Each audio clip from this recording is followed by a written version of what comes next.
लोकसभा चुनाव में महज कुछ ही दिन बचे हैं, जिसको लेकर सभी पार्टियों ने अपनी अपनी तैयारियां तेज कर दी हैं।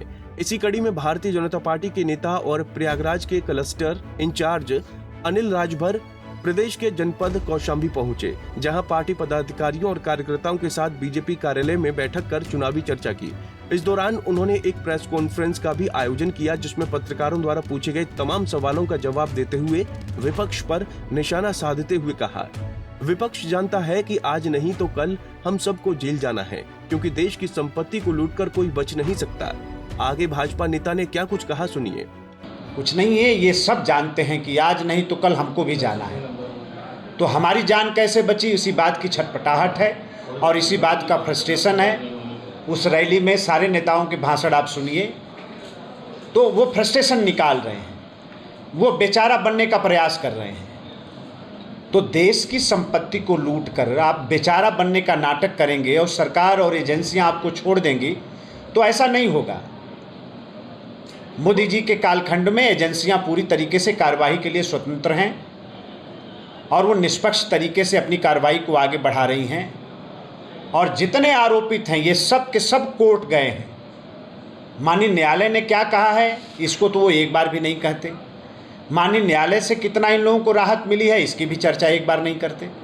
अगर हमारी एजेंसियों की कार्यवाही अगर कहीं से खराब है, गलत है, तो कोर्ट उस पर रोक लगा सकती है। वहीं भाजपा ने ईवीएम को लेकर राहुल गांधी पर निशाना साधते हुए कहा, राहुल गांधी का ईवीएम पर आरोप लगाना पुराना फैशन है और अब उनको दूसरा बहाना खोजना चाहिए, क्योंकि ईवीएम पर आरोप लगाने से वो चुनाव नहीं जीत पाएंगे। आगे अनिल राजभर ने क्या कुछ कहा, सुनिए। है कि राहुल गांधी जी को दूसरा बहाना खोजना चाहिए। ईवीएम मशीन पर आरोप लगाना उनका पुराना फैशन है और इस तरह के आरोप को देश सुनते सुनते ऊब गया है। कोई और दूसरा बहाना खोजना चाहिए उनको। और राहुल गांधी जैसे लोग भी संविधान की बात कर रहे हैं, बड़े आश्चर्य की बात है। कहीं कोई स्वीकार्यता नहीं है और ऐसे बयानों की ना ही कोई प्रासंगिकता है। मैं समझता हूं कि देश ने तय कर लिया है। तीसरी बार मैं फिर कह रहा हूं कि देश ही नहीं, दुनिया के अंदर ऐसी सरकार, ऐसे बहुमत की सरकार नहीं बनी होगी जैसी देश के अंदर बनने जा रही है।